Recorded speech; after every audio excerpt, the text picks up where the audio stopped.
आप सभी बच्चे एकलव्य के बारे में तो जानते ही हैं। एकलव्य जो है बहुत ही फेमस बच्चा रहा है। ये प्राचीन काल की घटनाएं हैं हिंदुस्तान की। एक पेड़ पर कुछ बच्चों को सिंदूर सा टाइप का जो है एक लटकता फल दिखा, तो सारे के सारे बच्चे कर क्या रहते कि उस लटके हुए फल पर वो निशाना लगा रहे। निशाना लगाने का बहुत देर से निशाना लगा रहे थे, उछल रहे थे, कूद रहे थे पकड़ने के लिए, लेकिन किसी बच्चे की आवाज आई पीछे से कि ऐसा आप जब आपके हाथों में तीर है, धनुष है, तो आप ऐसा क्यों कर रहे हो? आप ऐसा करो ना कि धनुष पर तीर रखो और चलाओ, निशाना लगाओ, वो फल देखते हैं किससे गिरता है। सबने निशाना लगाया। एक बालक था, वो आया जिसका नाम एकलव्य था। एकलव्य ने क्या किया, अपने तरकश से तीर निकाली, कमान से लगा दिया धनुष पर। जैसे ही चलाया और वो उसका निशाना ठीक उसी फल पर लगा और फल नीचे जमीन पर आ गया। सारे बच्चे उसे देखकर जो है इस चीज को देखकर तालियां बजाने लगे, बड़ी खुश हुए। तो आज हम चर्चा करेंगे इसी एकलव्य के जीवन पर। हस्तिनापुर के निकट वन में, हस्तिनापुर के निकट वन में एक बस्ती का सरदार था जिसका नाम हिरण्यधेनु था। नाम क्या था? हिरण्यधेनु। याद रखना, हिरण्यधेनु था। उनका प्रभाव अधिक था और इतना अच्छा प्रभाव था उस बस्ती पर, उस आसपास के क्षेत्रों पर, इसलिए समूह के लोग उन्हें राजा कहते थे। हिरण्यधेनु को समूह के जो लोग थे, सुद्रुप के जो लोग थे, वो उन्हें क्या कहते थे बच्चे? उन्हें जो है राजा कहते थे। और एकलव्य इन्हीं का पुत्र था। एकलव्य किनका पुत्र था? हिरण्यधेनु का। तो याद रखना। अब हस्तिनापुर के जो राजा थे, उनके जो बच्चे, जो राजकुमार थे, वो धनुर्विद्या ले रहे थे। इस पर अब हम आएंगे, इस पॉइंट पर। पहले तो ये समझे कि वो बच्चे का एक लगाव था तीर धनुष से, यानी कि कहें कि अस्त्र शस्त्र से उसका बड़ा अच्छा लगाव था। वह हमेशा एकलव्य के मन में मन लगाकर लगातार अभ्यास करने के आरंभ किया। दिन भर जंगल में सूक्ष्म छोटे से छोटे चीजों पर निशाना लगाया। उसका एम था, उसका उद्देश्य था। अब इससे भी तुझे पता चला कि हस्तिनापुर में गुरु द्रोण राजकुमारों को बाढ़ चलाने की विद्या दे रहे हैं। उसके मन में भी ये बात पनपी उठी कि मैं भी चलता हूं द्रोणाचार्य के पास, द्रोण के पास, शायद मुझे भी शिक्षा मिल जाए। इसी उद्देश्य से उसने सोचा जाने की। देखना क्या घटनाएं घटित हो रही है। आप क्लास 6 के बच्चे हैं, आपको समझना है जो आप पढ़ रहे हैं। महान व्यक्ति, भारत के महान व्यक्ति। पहले इसका भारत के महान व्यक्ति होता था, अब इसका 6 क्लास में महान व्यक्ति नाम कर दिया गया है, नाम इसका चेंज हो गया है। अब देखना है, हस्तिनापुर में गुरु द्रोण राजकुमारों को बाढ़ चलाने की कला सिखाते थे। इसकी बाढ़ चलाने की वे बाढ़ विद्या के आचार्य थे। वे बाढ़ विद्या के क्या थे बच्चे? आचार्य थे बाबू, आचार्य। क्या थे? आचार्य थे। इसलिए उनका नाम द्रोणाचार्य पड़ गया। अब आपसे कोई पूछे कि इनका नाम द्रोणाचार्य क्यों पड़ा, तो आप सीधे एक उत्तर, एक प्रश्न बनाए कि द्रोणाचार्य को क्यों किया? इनका नाम तो द्रोण था, तो द्रोणाचार्य क्यों किया? आचार्य थे। इस तीर धनुष के बारे में, अस्त्र चलाने के बारे में उन्हें बता रहे थे, बाढ़ विद्या दे रहे थे, इसलिए आचार्य कहे गए, इसलिए इनका नाम द्रोणाचार्य हो गया। अब आइए, दोपहर के समय गुरु तथा पांडु वंश के राजा, गुरु द्रोण, अब गुरु तथा पांडु वंश के राजकुमार को लेकर उन्हें धनुर्विद्या सिखा रहे थे। अन्य प्रांतों के भी, केवल ऐसा नहीं कि दो ही उन जगह के कुरु और पांडु राज के बच्चे थे, वही राजकुमार थे, अन्य भी राज्यों के राजकुमार जो है वहां धनुर्विद्या सीख रहे थे,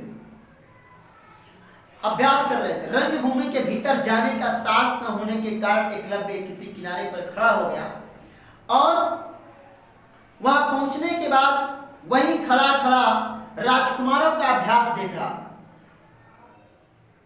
देखने लगा और देखने में वह इतना मशगूल हो गया, इतना लीन हो गया कि वे अपने आप को भूल गए, खो गया वो अपने आप। सपनों में खो जाना, वो अपने उस विद्या को देख रहा था जो बच्चे एक्सरसाइज कर रहे थे, जो रिहर्सल कर रहे थे, उनको देखकर खो गया। जब खो गया तो राजकुमारों में बाण चलाने में अर्जुन सबसे सर्वश्रेष्ठ थे। याद रखना कौन? तो अर्जुन सर्वश्रेष्ठ थे। एकलव्य ने देखा कि एक खूंटी पर मिट्टी की चिड़िया रखी है और उसके सामने एक जो है गोल सा चिड़ी रखा है, उसके बीच से जो है तीर को मारना था, चलाना था और चिड़िया की आंख में मारना।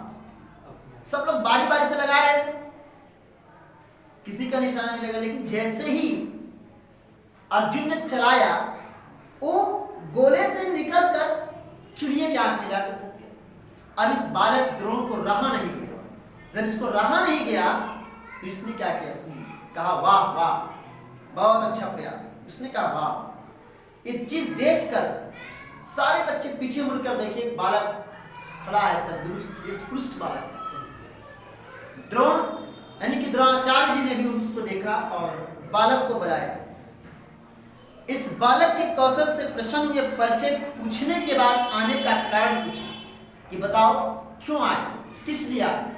द्रोण पूछ रहे, द्रोणाचार्य जी पूछ रहे क्यों आए? एकलव्य ने धनुर्विद्या सीखने की अभिलाषा व्यक्त की। अभिलाषा माने इच्छा व्यक्त, प्रकट किया। क्या प्रकट किया? अभिलाषा। द्रोणाचार्य ने इस विषय में अपनी व्यवस्था व्यक्त की। उन्होंने कहा अपनी व्यवस्था व्यक्त।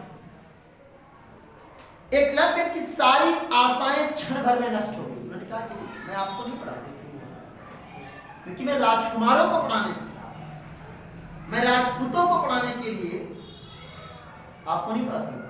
ये मैंने संकल्प किया। आप नीच जाति के हैं, आपको नहीं दिया जा सकता। तो बड़ा उसके दिल में इस बात का कष्ट हुआ एकलव्य। द्रोणाचार्य ने इस विषय में अपनी व्यवस्था के बाद वो बड़ी आशा के साथ गया था, लेकिन बड़ी निराशा के साथ वो लौटा वहां से। अब हम बहुत अंतिम पवाड़ की तरफ आ रहे हैं। द्रोणाचार्य ने जब ये सारी बात सुनी, वो बड़ा दुख हुआ।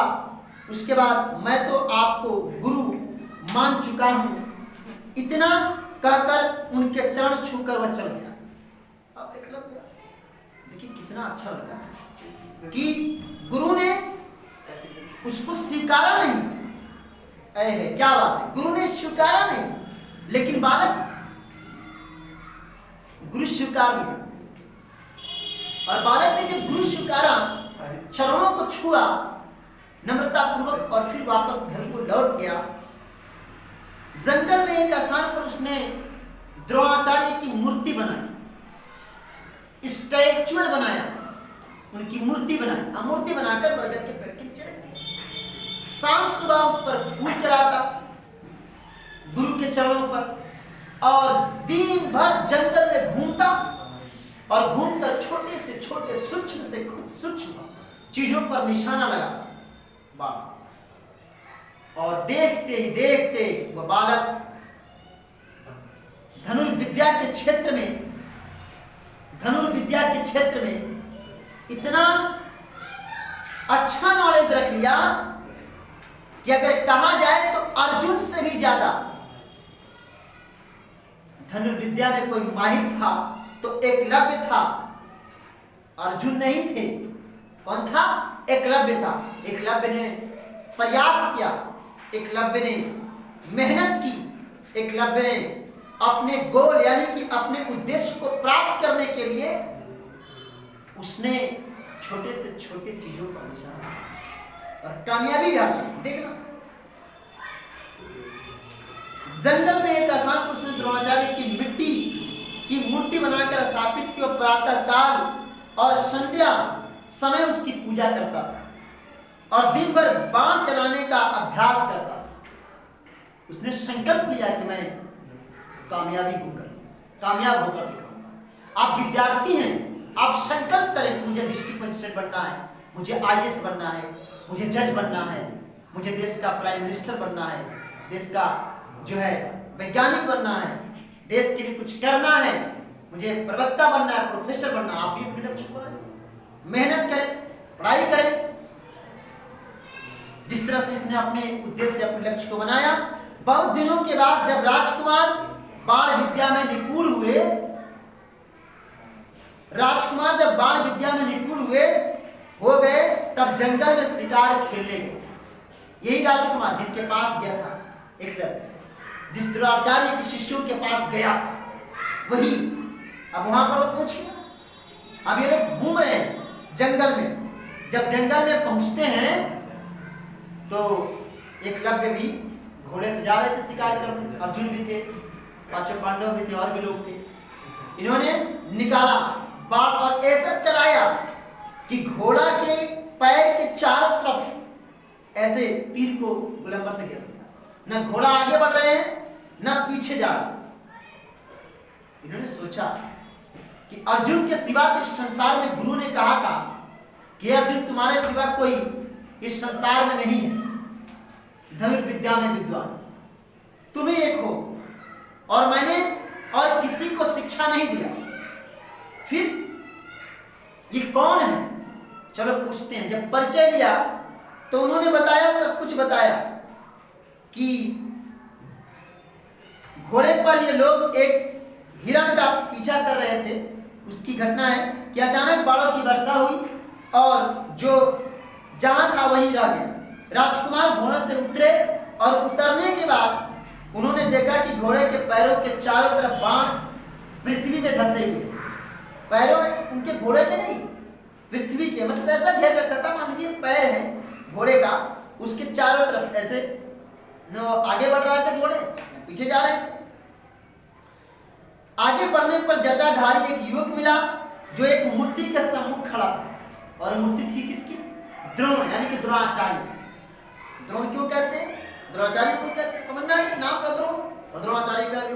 अब सवाल था कि द्रोणाचार्य जी की मूर्ति है, यही बाण विद्या के हमारे गुरु हैं। अब उन बच्चों ने सोचा कि जब हमारे द्रोणाचार्य जी कहते थे कि मैंने किसी को विद्या नहीं दी, ये कौन है?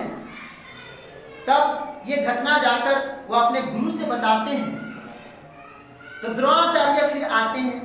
द्रोणाचार्य ने सोचा कि मैंने अर्जुन को, देखना पॉइंट को समझना, द्रोणाचार्य ने सोचा कि मैंने अर्जुन को आशीर्वाद दिया था, हे अर्जुन सुनो, तुम्हारे समान संसार में तीर चलाने वाला कोई नहीं है। गुरु ऐसा गुरु, एक को सम्मान दे रहा है, एक को सम्मान नहीं दे रहा, ये गुरु है? मैं तो नहीं मानता। ये सब ढकोसला है हमारे देश के अंदर कि एक राजकुमार, आप राजकुमार को क्यों शिक्षा दे रहे हैं और गरीब के बच्चों को शिक्षा देने से आप ये कह रहे हैं कि मैं आपको शिक्षा नहीं दूंगा। आप नीच कास्ट के बच्चे, ये गुरु का है। आप सोचिए कि राम के जमाने में विश्वामित्र जैसे शिक्षक हुए, कितनी अच्छी बात हुई राम के जमाने में। तो उन्होंने राम और लक्ष्मण शत्रुघ्न जैसे शिष्यों को पैदा किया और इस जमाने में द्रोणाचार्य जैसे लोग पैदा हुए तो महाभारत जैसी घटना घटित हुई। ये बहुत बड़ी बात है, सोचना कि जैसे गुरु होंगे वैसे शिष्य होगा। इसीलिए कहा जाता है कि गुरु को हमेशा अच्छे राह पर चलकर बच्चों को शिक्षा देना चाहिए ताकि बच्चे आपके हमेशा कामयाब। इस कहानी से शिक्षा क्या मिली देखना। द्रोणाचार्य ने सोचा कि मैंने अर्जुन को कहा था कि संसार में तेरे जैसा कोई नहीं है, तुम्हारे समान संसार में तीर चलाने वाला दूसरा कोई ना होगा। द्रोणाचार्य ने कहा तुम्हारी कला और गुरु भक्ति देखकर बड़ी प्रसन्नता हुई, बड़ी प्रसन्नता में बहुत खुश हूं। अब हमें गुरु दक्षिणा दो। देखना क्या कहा द्रोणाचार्य ने, जिसने शिक्षा भी नहीं दिया, जिसने भगा दिया, आज वो कह रहा है कि मैंने तुमको जो मैं गुरु दक्षिणा दो। तो बालक ने कहा, एकलव्य ने कहा, आज्ञा कीजिए, आज्ञा दीजिए, गुरुवर आज्ञा दीजिए। द्रोणाचार्य ने कहा, मुझे कुछ नहीं चाहिए, केवल अपने दाहिने हाथ का अंगूठा दे दो। यह है गुरु। एक शिष्य को जिसको कुछ नहीं आ रहा है, उसको आप कह रहे हैं, उसके अगर देखा जाए तो इस बालक की अपेक्षा वो बालक तो आ ही नहीं रहा, इतना विद्वान नहीं है जितना ये विद्वान है। उसको सम्मान दिलाने के लिए, उसको ऊपर करने के लिए, क्योंकि राजपूत का बच्चा इसके लिए, तो आपने उसका अंगूठा मांग लिया। ये गुरु है? मैं तो नहीं मानता ऐसे चीजों को, मैं तो रिजेक्ट कर रहा हूं। उन्होंने कहा अंगूठा दे दो। एकलव्य बोला, यह तो आपने कुछ नहीं मांगा, लीजिए। इतना कहकर उसने अपने दाहिने हाथ का अंगूठा काट कर उनके चरणों पर रख दिया, काटकर चरणों पर रख दिया।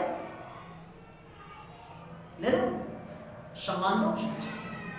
मेरे कहने का तात्पर्य यह है कि अगर द्रोणाचार्य जैसे गुरु पैदा होंगे तो महाभारत जैसी घटना घटी और विश्वामित्र जैसे शिक्षक पैदा हुए, तो राम और लक्ष्मण जैसे योद्धा पैदा हुए जो देश में राम राज लाया, और यहां महाभारत जैसी घटना घटी, घर में कोलाहल हो गया।